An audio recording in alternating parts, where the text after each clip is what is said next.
Good morning.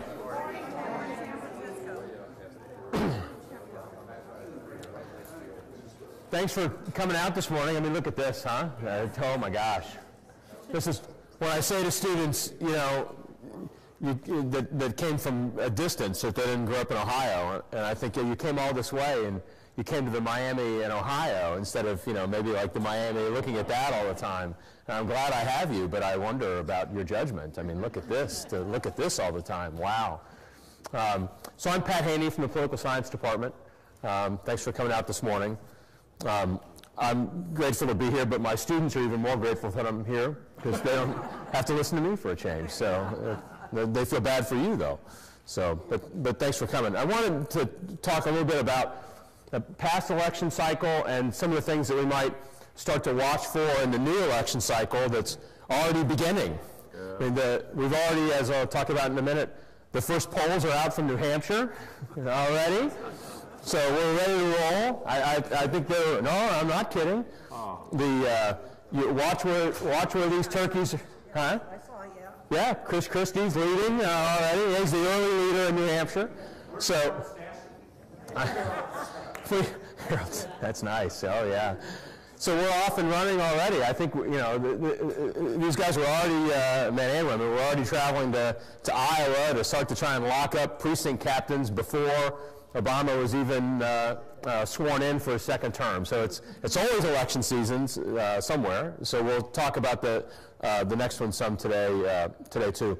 The other thing I wanted to do, though, because I know a couple of you at least were around for Alumni Weekend this summer on campus, where I talked about, in particular, about how foreign policy issues might be playing out in, at that time, the coming election. And I just wanted to do a really quick sort of, here's a couple of ways that foreign policy played out in this past election too, to sort of finish the story from the summer and then talk about what we learned about that for the next one. So this is a slide from the summer where I talked about how for the most part we talk about elections as pocketbook events.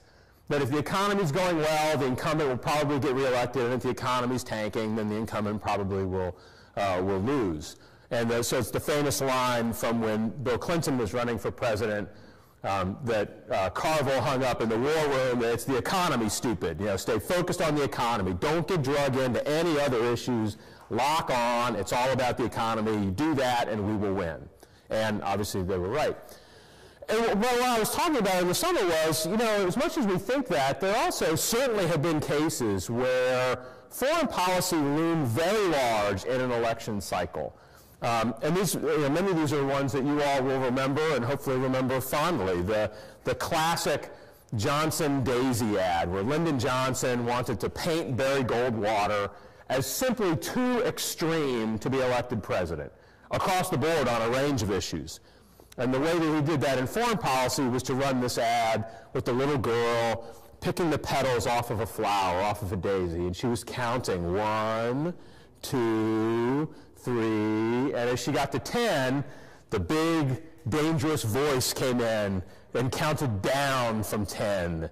And then at 0, boom, mushroom cloud, and everybody dies. And Lyndon Johnson's voice came on the video and said, "These are the stakes." And remember the classic, line about Barry Goldwater that you've got to come out and vote, and you've got to do it because this guy is simply too crazy to be president. So foreign policy was one of the very significant issues in that election. In 1988, Michael Dukakis staged an ad, staged a thing where he got in a tank and drove around. He looked like an idiot. It looked so bad that the Bush people actually ran an ad about Dukakis in the tank, painting him as reckless on defense, and you can't trust him. And that certainly was one of a variety of issues that helped to seal his fate. 1984, there was this classic ad. It was just a bear in the woods. It was just a bear walking around the woods, just a big old bear. Doesn't seem like anything until you realize there's a person standing next to it. So the whole point was better safe than sorry, right? There's some people that say the Soviet Union isn't a big bear, right? But maybe it is. Which would you rather be if you were that person in the woods? So they wanted to paint the sort of better safe than sorry, don't trust the challenger. And so while 1984 was certainly all about the economy, right? This was the, are you better off now than you were 4 years ago? They still had a powerful foreign policy message as part of that campaign. So I want to go back and just remind you of one ad. Some of you may not have, may not remember this one from 2004, more recent. In a dangerous world, even after the first terrorist attack on America, John Kerry and the Liberals in Congress voted to slash America's intelligence operations by $6 billion. Cuts so deep they would have weakened America's defenses. And weakness attracts those who are waiting to do America harm. I'm George W. Bush, and I approve this message. I love this ad. I love everything about this ad. This really may be one of my favorite ads. This was a sort of sequel to The Bear. You know, if the bear symbolized the Soviet Union, right? That's the threat, is the bear eating you. You think that's scary? How about a pack of wolves, right? How'd you like to deal with them? So, you know, that was the metaphor for Al-Qaeda. And it locked in this election, right, a re-elect for President Bush running against John Kerry was essentially saying, this is a dangerous world, there's a pack of wolves out there, and you can't risk what will happen with this other guy. And we know that foreign policy, was one of the more significant issues in that 2004 election. Remember, everybody figured there'd be a tape from bin Laden at some point that would come out, and indeed one did come out. And the polling tends to show that probably played to the advantage of the president toward the end, sort of reminding people that you're at war. But going into it, both sides knew it would come out, but they didn't know for sure whether it might also underscore the fact that bin Laden was still alive, so and make the president look weak. So we didn't know for sure. So the point is, we knew going into this last election cycle that foreign policy could be an issue. The question is, would it end up being an issue in that election? And let me remind you the other ways that elections are significant here, both for foreign policy and more generally. Whoever wins this election is not only going to be president, but they're also going to take a bunch of people into office with them that are going to be making policy decisions, right? And we often forget that one, that it's not just the president. It's also the hundreds of people that end up being brought into government to make policy. And every day they're making decisions on the fly that presidents never even know about necessarily, unless something goes wrong. So they're going to bring people in, they're going to make policy decisions, and also they're going to put people on the courts. And we've already seen in the new term a little up and down on that, right? That didn't end up putting Susan Rice anywhere, right? There's just too much opposition on that one. But already in the foreign policy area, we've seen John Kerry, the new Secretary of State, Chuck Hagel, confirmed the other day for defense. So you've seen that roll out, that sort of elections have consequences, and one of them is the cycle of people that come into government and make decisions. And in the foreign policy domain, we saw a couple of great campaign commercials, not as good as the wolves, from both candidates. Yeah, go ahead, Bruce. Projections with regard to Supreme Court decisions that will be made in the next 4 years? I'm not a Supreme Court guy, okay. So but I think that in general, I would say that the court has been ruling from time to time pretty consistently in this last decade about the limits or extremes of presidential power, and a lot of those cases have come out of the foreign policy domain. And the presidency has not done well in those court cases. They've gotten beaten up a little bit on it, which runs contrary to the trend line that we had been seeing, really, of court kind of getting out of the way, letting presidents kind of reign as much as they want. Like Congress can pull them in if they want to, but the court really wasn't going to do it. So we've seen courts start to chisel away a little bit at that, and I think that would, from my domain in foreign policy, the thing to really kind of watch would be, do some of these other cases come up? So, like for example, we'll talk about a little bit more in the next session. To what extent can President order drone strikes on Americans abroad? Right? It's one thing to order drone strikes on somebody else's citizens, but can a president just order a hit essentially on an American citizen with no right? No due process or anything. So I mean, that's the kind of thing that you would expect at some point to get before some courts. So, you know, and right now the courts are relatively closely divided on those issues. Those have been some tough cases. So in this last election, let me just remind you too, there are a couple of nice commercials that both candidates threw out there. Remember Romney tried to paint Obama really as more sort of traveling rock star kind of thing, which remember McCain tried that too, rather than really substantively focused on policy issues. He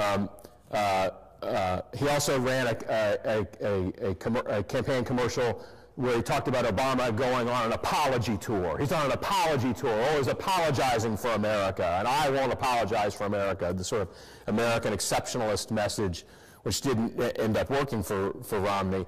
Obama also had an ad, but he had a little ad about Romney, but he was able to play the incumbency advantage on this and just talk about, and his great ad was about challenges, the challenges that lie ahead.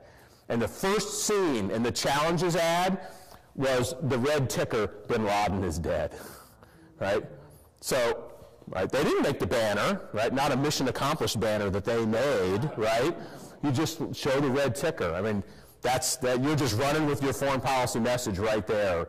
So it's interesting how those kinds of themes play out in elections, and interesting to think about what that means going forward. So sometimes we see foreign policy as a disqualifier in elections. Johnson and I was hoping, right? Remember AUH2O? Is that just like one of the best campaign slogans ever? You know, I'd love that. The students today have no idea. What? AUH2O? So, yeah, well, you'd think they would get it, right? So, Johnson and then the Daisy ad. And I think in this last election, for a little while, the Democrats were going for that. The Democratic National Convention was loaded with foreign policy themes. And I think trying to set out that suggestion that, you know what, this Romney guy, he may not even meet the minimum threshold in foreign policy competence to be president. I mean, I think they had their pedal to the metal there for a little while. I don't think it ended up quite taking off the way they wanted, but they were certainly, I think, going for the fences on that one. The Romney people were using it as a wedge issue in a couple of ways. On China, for sure, right? On day one, I will call them a currency manipulator, whatever that means. But I think they were trying to sort of use foreign policy as a wedge issue, and certainly in Benghazi and Libya, trying to use that as a wedge issue. I don't think that quite worked for them either. One of the other things that we know from political science literature is how strong the power of incumbency is. And so you think about something like Hurricane Sandy, right? And the way people tend to rally around the president in a crisis, the way they tend to support, halo is the idea that people support a president when he does something that looks successful to them. And when you're the incumbent, right, to be able to actually be the one delivering, as opposed to the one talking about, if I were president, I would deliver, that's a huge difference in messaging. So real power of incumbency there that I think Obama was able to take advantage of.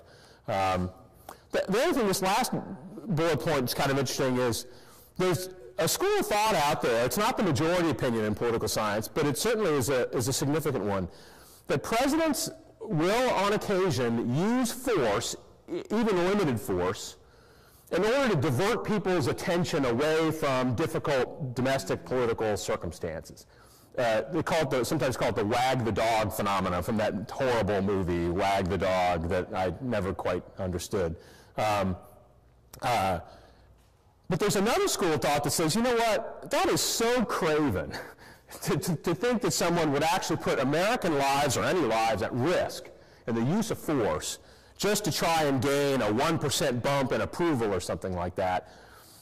So I find it hard to believe, but beyond that, there's a lot of evidence that suggests presidents would be just as happy to get foreign policy out of elections because it's so, not just controversial, but it's so unpredictable. You never know what's going to happen once shots are fired. And so they kind of like to get it out of the way. I think there are a lot of people, some think it's a good thing, some think it's a bad thing, that would suggest that in the election cycle, but even more broadly, the Obama folks have been trying to sort of keep a lid on things that are happening around the world. Get it out of the agenda, that's not sort of our comparative advantage, is to try to be all these different places.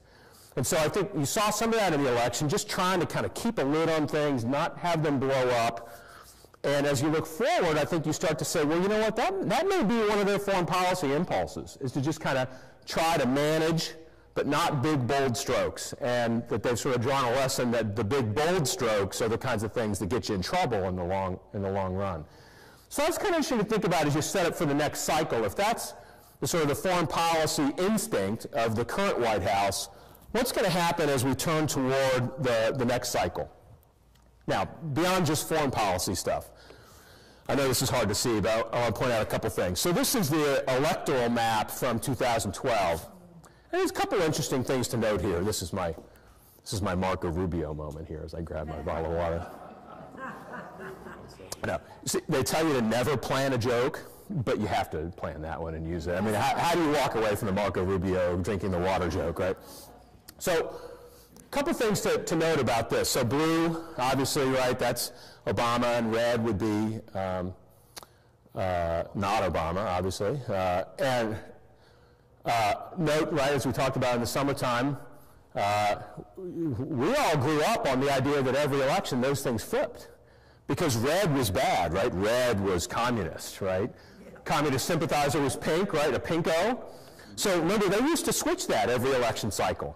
And in 2000, it just so happened that was Gore's turn to be blue and Bush's turn to be red, but now it's locked, right? Now it's like blue and red forever. Oh. So now it's always blue for the Democrats, and Romney would be red in this case. So you can see the Electoral College totals down here. A couple things that are interesting to think about from the map from the last couple of elections going forward. One is obviously the blue Ohio and the blue Florida, and those are states that have ping-ponged around a little bit lately. Another thing to notice, I think, is the blue New Mexico and the blue Colorado. Those are also ones that have ping-ponged around a little bit in recent elections, but that are clearly trending toward blue. That's where that one's going, for sure. And so you start to wonder about, oh, look at that, now Nevada's blue. And you start to wonder, well, if that's where things are going, how much longer can Arizona be red? And in the long run, how much longer can Texas be red?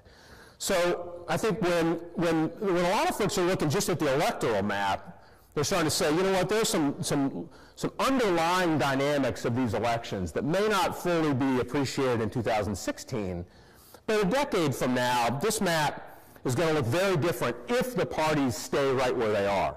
Now, parties don't stay right where they are, but if it were just a trend line, straight one direction. The other one to note here, I think, too, is Virginia.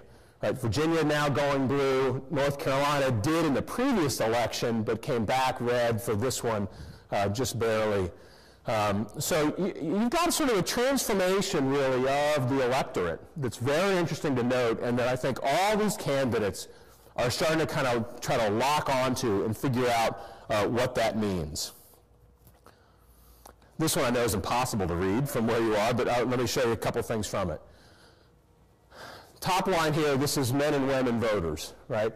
Big advantage for Obama among women, but for Romney among men. But the electorate was 55% women. White voters, Romney did great with, but everybody else, Obama did great with. An American transformation that's continuing to play out, and the debate is already on. How does the Republican Party position itself relative to that? There's a nice piece actually in the New Yorker this week by Ryan Lizza talking about this debate. It's a piece about Eric Cantor, but embedded in it is this debate about, when the Republican Party, to the extent that you can talk about just a single, a party as a single entity, when they think about just this box in particular, is the problem the pizza or the box? Is it just packaging, or is it the pizza that's in the box that we've got to do something about? And I think you already see that debate playing out by the positions the different candidates for president in 2016 are taking. Some of them are saying we need better pizza, we need better sauce, we need better cheese, and others are saying no, we just need a better box. And so that'll be an interesting one. Now, Democrats have their own challenge, by the way, which I'll get to in a minute. This one here, younger voters, older voters. I love this one because it led to a great line the other night. We had a new program called the Janus Forum on campus, an ongoing series of discussions about politics. And we had the first one, we packed the house, great event. Ezra Klein came and Ari Fleischer. Ezra Klein, you know, writes the Wonk blog for the Washington Post, and Ari Fleischer, who was the press secretary in the Bush administration, to talk about sort of the state of American democracy, is it broken, and talking about this very trend. Ari Fleischer was walking through in some detail about, you know, younger voters, single voters going Democrat. And so he said, so if I have one message for you here tonight, it is one wish that I have for you tonight. It is A, that you grow old, and B, that you meet someone tonight. So, right, that's an interesting hypothesis, right? That as these people get older, they will turn Republican. But that's just an hypothesis. It may not work out that way. It may be that they're, because younger people didn't tend to vote in the rates that they are right now. It may be that they're starting to establish a habit of voting. They're starting to establish a habit of voting for Democrats, and habits tend to continue. Most of my habits are worse than they used to be as I've gotten older, you know, much more set in stone. So that's an interesting challenge there as well. The other one here that I want to point out here in the bottom. So this is urban up here and rural down here. So there's also that sort of interesting divide between Republicans and Democrats, and that's been a consistent one that's been breaking out in recent elections too. So as you try and map those things on the future, you wonder, okay, so is this a straight line? So we got to get positioned that way, or are all of these things in play all the time? And that's where I think you start to sort of wonder about the next election cycle. Can we ask a question? Yeah, every time. Is there a chance of a third party ever really establishing itself, and how would that sort of throw a monkey into this whole thing? Because I think a lot of people are very displeased with both parties. Yeah, I'm trying to see. Too far left, too far right. I was trying. Yeah, there's George. So George there. George, is there a third party in Seattle? Not worthwhile. But is there one? Greens? One party. There's a Green Party. There's one party in Seattle. The Green Party in Seattle? Well, there's a green, but it doesn't carry much. But it's around, right? I mean, you know it has some salience. They're fringe parties. They tend to be even worse in some respects, from my perspective, than the Right, fringe parties. I'm thinking like a more centrist, right. maybe something more like the real Republican Party of the Lincoln era, or the early Thomas Jefferson, and Or Dwight Eisenhower or Bob Michael or something like that. Eisenhower's a great example. Right. Okay? I mean, I don't think he was either a Republican or a Democrat. They both went after. Yeah, so I think it's a couple of really good things there when you think about these candidates from both sides that are coming forward. So one thing to note is, will there ever be a third party? The American political system is designed to quash third parties. When you have a winner-take-all system, you have a choice. You can be a winner or you can be a loser. You know, I mean, that's really it. Now, in some local elections, smaller parties can sometimes compete, but they tend to be kind of out. Now, in Cincinnati, there was a third party, and some of these candidates, they tend to run as Republicans these days, they will still call themselves a charter right. Cincinnati had this third party at one point that was a good government party, and Cincinnati was a charter form of government, and so they called themselves the Charterites. We believe in the charter, not in ideologies. So you'll see those kinds of things sometimes in local settings, but at the national setting, when it's win or lose, that tends to drive those sort of third-party movements out. And the parties themselves, Republicans and Democrats, have such advantages over how the whole process works that when something starts to emerge, Ross Perot, right? Remember, Ross Perot polled voters roughly evenly from both sides. He hurt both candidates about evenly. And think of the momentum he had, couldn't sustain it, right? Both parties were grabbing at that. Clinton grabbed a big chunk of it. The Republicans tried to grab a chunk back. Ross Perot, you probably know better than me, kind of lost interest, I guess, and there was no sort of infrastructure to really carry that through. The parties are able to just devour those things that pop up in the middle. So I think you're right, that these third parties tend to happen sort of out on the tail end of either of the sort of political humps. Yes, or single issue, yeah, or very single issue focused. So the other thing, though, is to think about the Eisenhower example. Back when Eisenhower was governing, he governed with essentially the same folks in the country and in the Congress that Lyndon Johnson did, and that Richard Nixon did, right? Because the Democrats were distributed more to the left than to the right, but they had a bunch of people in the middle, and they were conservative Democrats, and the Republicans were, evenly distributed, more to the right, but a bunch in the middle. And Eisenhower and Johnson governed right in the middle of that big bell curve, with Republicans and Democrats who were sort of in the middle. But the parties have transformed themselves in the last 20 years. And they've cleansed themselves, they've purged themselves, and they continue, especially with the primary seasons, to purge themselves even further. So that instead of having, this sort of bell curve kind of thing, you've really got a two-humped camel. And there's not much in the middle. And we were just debating this in class the other day. I was showing them all this sort of data about this, that the debate that people have right now is the parties have certainly become more ideologically pure. They don't cross-cut much anymore, which means there's also not much incentive for them to cross-cut. You step over the aisle, you'll get whacked with a primary challenge. So the parties have become more pure. Think about Indiana. That was a nice example, right? Richard Lugar, not conservative enough, right? The Tea Party guys, and I love that story too. The guy that was gonna do that was a guy named Mike Delph, who's he's in the state legislature now, but he was Dan Burton's legislative guy for a long time. But the Murdoch got in first. So Delph couldn't get in, right, or anybody else, because then if you divide the Tea Party, the Tea Party, so-called Tea Party vote, then Lugar would end up winning the primary. So only one can go.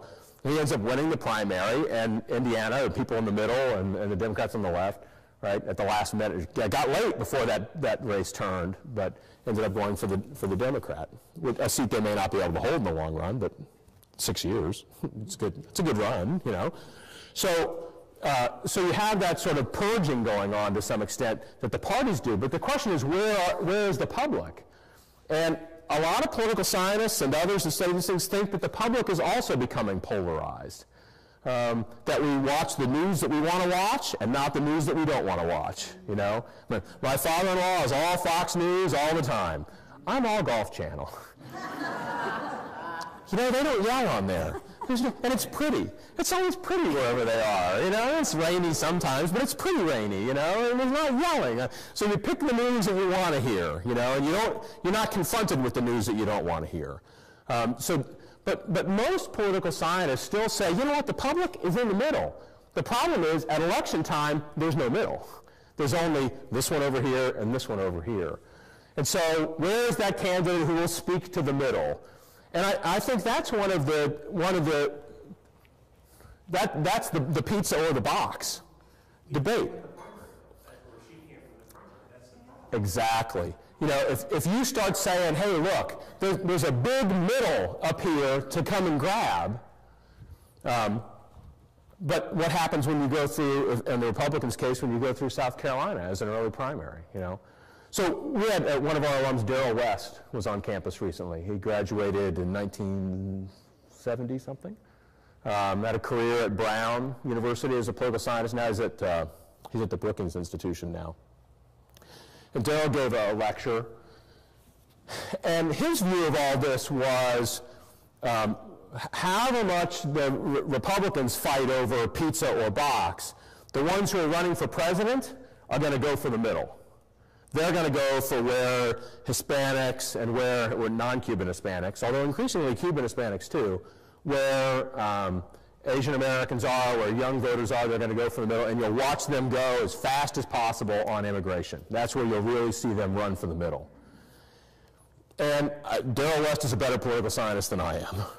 But he called those folks the presidential wing of the Republican Party.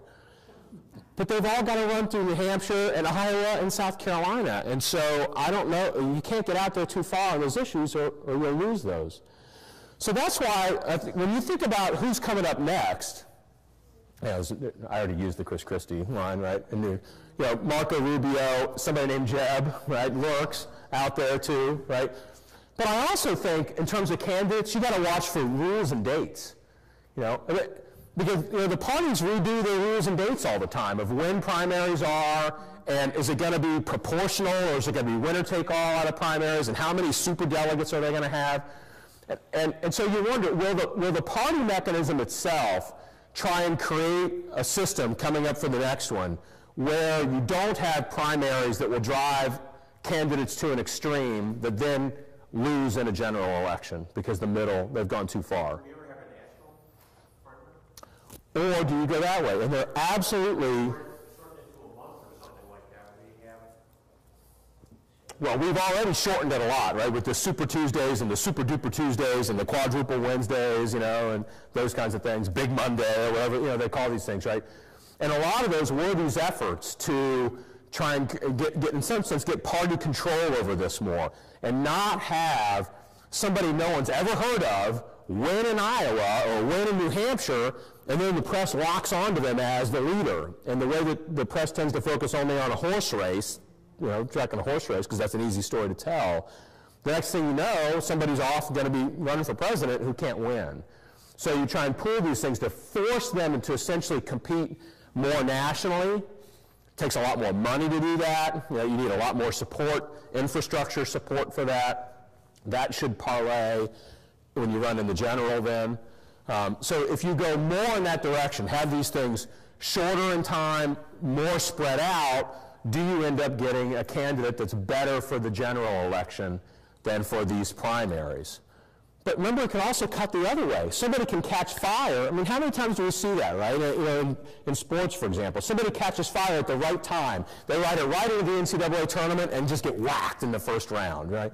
So you don't want the flash in the pan. And if you put everything real short in time, you could get somebody who's hot but can't sustain. The idea is if you make them compete across the nation, they've got to be built to sustain. But that's the debate, and the move has clearly been toward something more like a, not a national primary right now, but you can see that, in the long run things might move in that direction. But I think the effort has been to try and use rules and use dates to try and build a better candidate, the bionic candidate, the one that can get through primaries and compete in the general. And remember, we're not talking about Obama right now because he was successful with these things, but we used to say all this about Democrats. Right? They're the ones that created candidates in the primaries that couldn't win. So this is a challenge for both parties, not just for the Democrats. There was another, yeah, go ahead. Oh, I just wanted to make a comment. Yeah, please. You also have, when you talk about rules and dates, and in the last election, you had a number of states, including Florida, who disregarded the party rules. Mm-hmm. It's a great point, and that's sort of what I was alluding to earlier when I said if you can think about parties as one big entity, right? I mean, back in the day, the state party mechanism had much more control over who these candidates were and what their rules were, and they often like to exercise that control still today. And so it's also a battle of, can the national party infrastructure of both parties enforce rules across the states? I mean, they're essentially franchise operations. Can you make the franchisees all operate under the same set of rules or not? And you know that, I mean, Florida stands out in your mind for a reason, right? I mean, it turned out to be kind of a fiasco that these things were, they're not following the rules, and are those delegates going to get to vote or not? And that's not the news you want going into a convention, But on the other hand, they do run their elections. Their elections are run locally, and so how do you manage that? It's a real challenge. It's one of the real challenges for parties, I think, to stay relevant in some sense in the face of, and let's get into this on the last slide, in the face of these candidates who essentially are phenomenons of their own, right? They're their own brand name. And that's one of the challenges for the Democrats. Barack Obama is a brand name. But can another candidate do what he did on those same voting demographics? Can they translate that for somebody else? That's the challenge for them. Can the Obama mechanism work for someone that's not named Obama? Or will we be talking about the disarray of the Democrats? 4 years from, let's see, 4 years from now, we'll be back here, I guess, right, as you go every other year in Florida. So for the Republicans, I think it's not just about who are the names, and I sent some of the links, by the way, on the website. They weren't working quite right, and usually there's something a little extra on the end. You delete a couple of letters, and the links that were on their website will work. But on the Republican side, also Rob Portman, John Kasich from Ohio was on the Fix from the Washington Post, the Fixes list of top 10 to watch. Why that? Well, Ohio, right? I mean, Ohio has been key, and I think Ohio will be key again in the next one. Rand Paul, Jeb Bush, Paul Ryan, Bobby Jindal, John Thune. And I think the names are interesting to watch, but for the Republican side especially, I also think rules and dates are key, and how that whole thing starts to line up, and who can emerge, who's built for a general election. On the Democrat side, by the way, that's a really cool elephant graphic that I found. I couldn't find a donkey one that was quite as cool as that one. I like that one. So it's just a more traditional donkey one.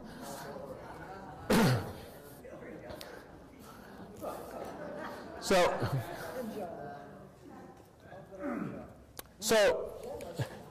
I don't know, I mean, but she's going to run against the sitting vice president. I mean, so the one side, I want to go with this conventional wisdom that says, yeah, this is all about whether Hillary runs or not. That's sort of decision number one. But the huge advantages of being sitting vice president, unless your name is Richard Nixon, right? Richard Nixon ran as a sitting vice president and found out that that's not all good. Remember, one of the commercials that was used against Nixon was a press conference with Dwight Eisenhower when they asked Eisenhower to name one thing that Richard Nixon had sort of decided. And Eisenhower said, well, I don't know. I guess if you give me a week, maybe I'll think of one. And I'm sort of an Eisenhower buff. I've been to Abilene and the library and that kind of stuff. And my sense is Eisenhower felt really bad about that. That's not kind of how he meant it. But in those days, the vice president really didn't do anything, So he didn't mean it as a slam. He just meant that, vice presidents kind of hang out. Yeah, well, it shows a little bit. But right. He was not totally sold on Nixon. And if you're a sitting vice president, right, remember the other thing you've got to do is you want to grab everything good about the president, but you've also got to distance yourself from the president, right? George Herbert Walker Bush had to do that. He had to find some way to stake his own ground that wasn't Reagan's ground. He did it. Do you remember what it was? The war on drugs. Right? Getting much more aggressive in the war on drugs, Manuel Noriega. Right? That's where that went. Al Gore tried. He tried with Cuba policy, and he tried this weird balancing act, and it didn't quite work. And boy, did it end up paying some negative externalities for him when it came to recount time, because the Cuban Americans who had been lurching toward Clinton reacted very badly to Gore's overtures, and they carried a lot of weight during the recount. Yeah. I got a name for this famous bunch of other people. Yeah. How about Michelle Obama? Yeah. I got to tell you, I don't know her, but my sense is she can't wait to get out of politics. But I don't know. You never know, right? You got a good last name. She could carry the brand name on. Yeah. So the fixes list beyond Hillary and Joe Biden included a whole variety of people that you've probably never heard of unless you really, really watch closely. But they're all in interesting places, and that's why they're on the list. They're in interesting spots during the primary calendar, or they're in interesting places in terms of where the Electoral College sits. So I think that list is really interesting to watch too. One of them that I think is particularly interesting to watch when you think about the longer span of things is Andrew Cuomo. I mean, because you probably remember when his dad was thinking about running, not running, and now it's time for the son again. Oh, like the son named Jeb. Or, right, or the grandson, what's the grandson in Texas who's about to run for something, right? So, you know, so it's just interesting to watch, right? You talk about Michelle Obama. Who already has a brand name that they can step into? Somebody just popped up. Yeah. I'm from Maryland, and we all think that our governor is running for president. She's on the fixes list, right? He's on the fixes list. Martin O'Malley? Yeah. Yeah. And like you said, Maryland doesn't hold much weight anywhere with anything, but we think he's running for president. The Fix, and the Washington Post thinks he's running for president, and this last, now, the Fix, he'll do this like every week until 2016, you know, and continually renumber people, but he had him at, well, I think he would have been fourth, behind Hillary and Biden. Next was Cuomo, and then was O'Malley. Then Deval Patrick, Mark Warner, Virginia, Janet Napolitano, Gillibrand from New York, Schweitzer from Montana, and Warren from Massachusetts. So, lots of names that are possible. And, you know, the safe bet is it won't be any of them, right? If you're bet the field, because it's just too early. But here's what I would watch. What happens on voter reform? If, you know, to what extent, especially in the states that are close, you know, or the movement toward making it, you know, much more strict kinds of rules about early voting, for example, but all the momentum is in the other direction, I think. The universal vote by mail that we've seen, and absentee voting and that kind of thing, but if there's an effort to clamp down on that, and how does that play in the body politic then? Do people feel like, hey, wait a minute, you're trying to take my right to vote away, or not? So, you know, I think the politics of voter reform, at this point, this far away from the election, that's kind of what I would watch. Another one is that demographic story after Obama. Can a Democrat sustain that kind of momentum? Remember that while non-Cuban Hispanics traditionally vote 2/3 or so, certainly 60% Democrat, George W. Bush had eaten into that number, right? Yeah, he had eaten it, and you know, and Jeb certainly can eat into that number. But got whacked on an effort in immigration reform right after the reelect, and Hispanic voters fled, and then Obama just sucked them up like a dry sponge, you know, off they came. Asian American voters do not typically vote 75-25 like they did in this last election cycle. So you've got to think that these things are not set in concrete. So how do new candidates deal with these sorts of demographic changes? Why did Asian Americans vote 75-25? You know, if you get into the exit polling, and exit polling is not great, right? People lie in exit polls. A lot of people don't stick around. They don't want to talk when they come out of the polls. We'll learn more about voters later through this thing called the National Election Survey. That's a much more sort of reasoned, social scientific sort of thing, and it tracks some of the same people, literally the same people over time, too. But what we know from the exit polling is a lot of it had to do not so much with identity politics, it had to do with interests. You know, and for both Hispanics and Asian Americans, a lot of it was about health care, it was about immigration, and on those sorts of issues, it was, in their eyes, that meant you vote for Obama.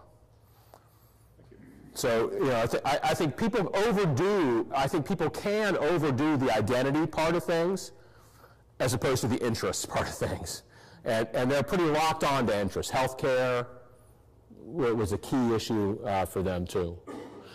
So the other one that I would point out, and it doesn't take a genius to think of this one, right? It's the war we haven't met yet and the disaster yet to hit. You know, I mean, you hate to think of it, right? But I think the likelihood is we'll have one of each at least. And the question is, who do you end up looking for as the lesson that you learn from that one? If we decide to learn a lesson, for example, that this expansive presidential power, ordering drone strikes around with some hit list somewhere, is just beyond the pale, and we don't want that. But a candidate who talks about, you know what, the presidency needs to be scaled back, and we need more congressional sort of government, might look good to people. On the other hand, if there's a terrorist attack inside the United States again, people might say, you know what, we actually need a stronger president. I don't know. Those two things could also go in the other direction. That's the point. It's unpredictable. But what is predictable is there'll be some disaster, and there will be some kind of war we haven't met yet. And what will we learn from that? And then who will we look for as a result? Another one that I guess you all were just talking about in here before, right? The economy and sequestration. In the summer, at Alumni weekend, somebody asked, because at that point we were still looking at the full-on fiscal cliff coming, what will happen on the cliff? And I said at the time, I just can't believe we'll actually go over the cliff. Well, we kicked the can a little bit, right? We sort of avoided one, but it's still a pretty significant sort of speed bump we're hitting starting today. This sequestration was designed to be so ridiculously stupid and awful that no one in his right mind would do it. That was the whole point. And so you created this super committee whose job it was to come up with more reasonable cuts and more reasonable ways to think about revenues so that you blend things and whatever mix people can settle on to do. And the super committee got nowhere. Remember? I mean, do you even remember the super committee? Right? I mean, it went nowhere fast. And so off we go. Now, this sequestration stuff, it may only last a few weeks. I have no idea. It may only last a month. Or maybe it'll be permanent. But the idea going in was that sequestration was so awful that no one in his right mind would do it. Well, now we are. And that tells you something about just how locked our political mechanism is right now. I mean, it is just locked down. And so do people look for, like you talked about, a candidate who speaks to the idea, right, who comes from the outside and runs against a pox on everyone's houses, right?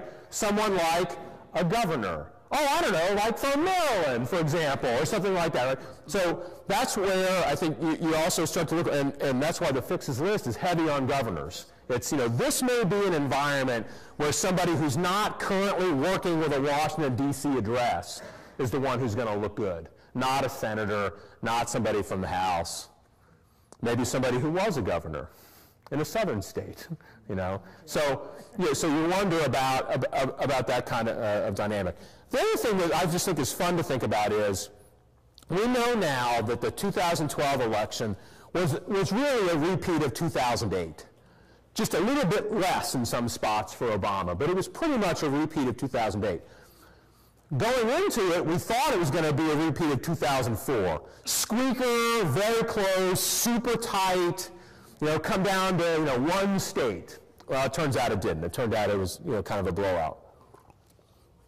Well, what will 2016 be? Will it be 2012 again? Will somebody be able to cash in on that Obama brand name and just ride that horse? Or will it be more like 2000 or 2004 or something like that? The best part for us, and it really is the best part in Ohio, at Miami, is in either of those scenarios, Ohio is going to be flooded with crazy commercials starting, in about a week, which I just can't get enough of. I love the commercials. Bring them on.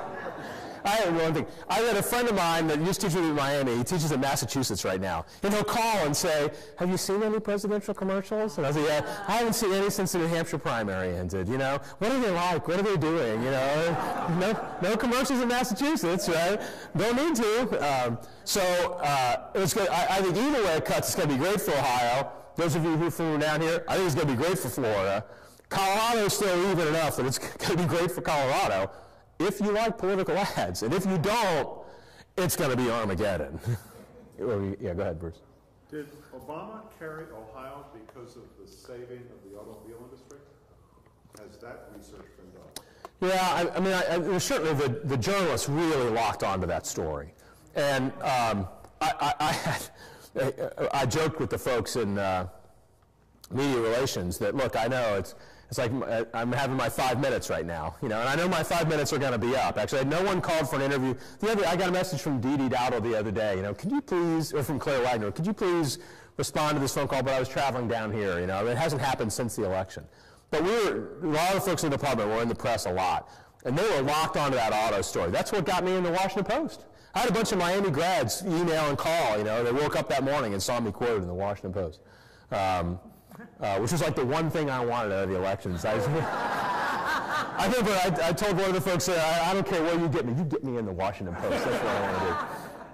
They were locked onto the auto story, and certainly a lot of polling suggests that was a key thing. It certainly played badly for Romney, the position, which was not quite what he said, but it was close enough to what he said. And not what he would have seen play out, because bankruptcy would have meant reorganization, but he didn't explain that. Right. Yeah. That one didn't go well, but it's too late, right? That's how these things work. It's all in an instant. It's captured. It's on film, and now you're done. But I mean, my own sense of it is that Ohio and the story of Ohio is far more complicated than one single thing than auto industry. And that's one of the things that the national press, like the horse race sort of version of the story, don't understand really the different sorts of states that exist in Ohio. And if they understand Ohio very well, they think about the difference between Cincinnati, for example, and Cleveland, and Columbus kind of in the middle. But I think if you look at our election returns, both for the national ones, but also for governor's races and the Senate races too, it's the other axis that's really interesting. It's Athens, Appalachia, up to Toledo. Those are the ones that really switch. I mean, the parties know the game of squeezing out every last vote in the Northeast or in the Southwest. Everybody knows that game. The hard votes are the ones that are constantly switching. You don't know whose voter they're going to be. And Appalachia moves around a little bit, and up around Toledo moves around a little bit. So auto industry helped on that Toledo part of that axis. But it wasn't only, as a result, it's not only auto industry. Those are voters that move on that axis, which means they're voters that someone else could move later. So, and that's what makes Ohio fun. I mean, it's essentially 5 little states all in one component, a central and then the corners, when it comes time, not just for governor and Senate and president. Yeah? The other dynamic here, which is if we had the votes counted, not winner take all. Right. If it was simply, I got 49% of the vote in Ohio, and I got X number of electoral votes as a result of that. Right. It'd be a lot different kind of dynamic. Yeah. Many states like Pennsylvania, where you were from, right. Philadelphia and Pittsburgh, right. who almost invariably vote Democratic. Right. If you were to take the middle of that state, it's Republican. Right. Right. I think Ohio, to some extent, is like that with many of the farming areas. You get the rural-urban split there. Right. And it would be a very different kind of result. It still may turn out that right. Obama got the most electoral college votes, but that should be a lot closer. Yeah, so maybe we end on that note a little bit. There are a couple of interesting electoral college reform ideas kicking around out there. And I remember you talk about not making predictions, so you asked me for a prediction earlier. I remember in class, I don't know, it was in the 90s at some point. It was before I said, man, I wish we would impeach somebody again, because I think that would be fun. And then the Clinton impeachment happened, and I thought, no, that was fun, actually. I think we should impeach presidents more, if you like it all the time, political news, right? So teaching the Electoral College, and the students were like, well, I mean, if it ever turned out the other way again, that somebody who lost the popular vote would win the White House, wouldn't people like rise up against that and get rid of the Electoral College? And I said, absolutely. Not so much, right? Well, now, so there was a little movement that started after 2000 that I forget what the latest total is, 10, 12 states have passed, that essentially say, once everybody else does it, we will instruct our electors to vote for whoever won the national popular vote. But we're not going to do that until the other states do it too. So there's that model that would keep the Electoral College, but essentially put it to the service of the national popular vote. The one that you hear more often these days, coming out of this last election, is the one that says maybe we should have more states adopt what they do in Nebraska and in Maine. Now, you could do that in a variety of ways, but the basic idea is that you would have a presidential election inside of each congressional district. And so if you win that district, you get one elector. And you win the other district, you get one elector. And then if you win the state as a whole, you get 2 electors like the 2 senators. And those states have both had that system for a while. They never split those votes up until this last time. Obama not this last time, the 2008, Obama won the Omaha congressional district in 2008. He did not in 2012. So they weren't split again. But a lot of states were talking about doing that, which, following this last batch of redistricting, would be a big advantage for Republicans if you did that. Some states actually voted on that in the election and voted it down. Right. No, this. Yeah, and I think Virginia actually was, and the governor said, "I won't sign it." Yeah. So you've got that model out there that essentially says do more things like what Maine and Nebraska do, which is a really interesting model. And depending on how you set the rules up, that might have affected a previous election, it might not have. But the key thing is what you keyed on. What I know for sure is it'll make the next election different. You know, the Electoral College forces national candidates. You know, you can piece together your 270 in a variety of ways. That's why in this last election it was better to be Obama than Romney going in.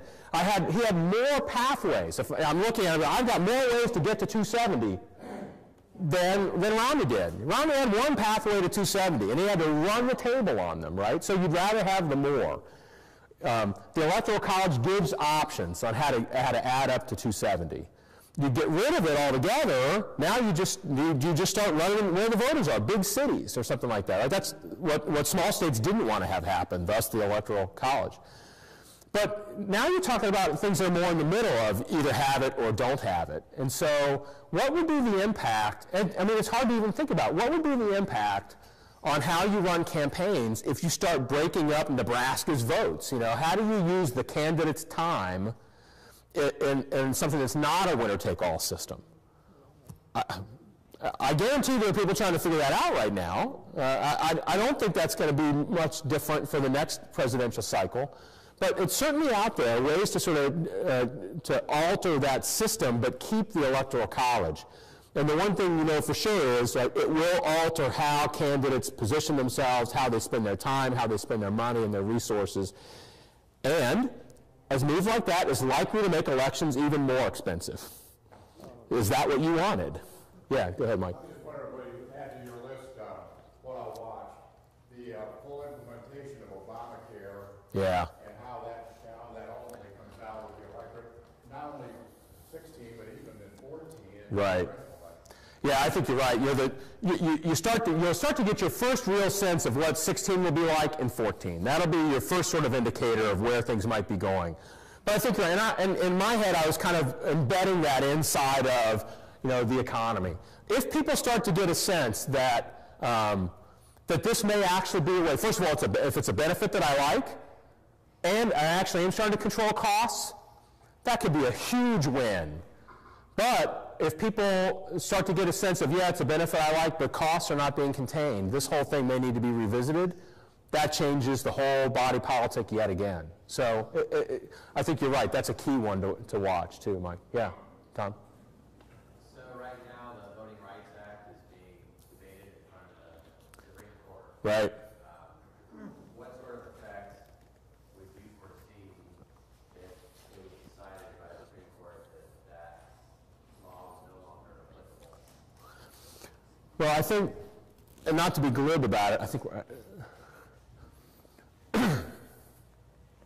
to some extent you look at this map and say, you know what, something it might not have much difference. Something that's red is likely to stay red longer. But when you start to look at, it might be your first instinct, but when you start to drill down in the numbers and you think about what's happened in Virginia and North Carolina and Florida and what could happen in Georgia too, you got to start to say, wow, you know, if you can tighten those voting rules in ways that you know have patterned effects on voters that vote in remarkably high numbers for a Democratic candidate, you may really have something that's got impact. Yeah, I think that's why it's just such it's a weighty decision for all kinds of reasons, but for voting patterns certainly too. Yeah. I think we've reached our time. Only affect the states that are, like Alabama is the one that I think brought this to the fore as far as the Supreme Court. Yeah, but I mean, it would be true for all of them. that it applies to. Which is, you're talking, that's a huge swath of the country that is in play heading to the future in ways that it wasn't 10 years ago. And that's why I think it's significant. Are we at time? Is that where we are? Yeah, I think we are. So thank you very, very much. I appreciate you being here.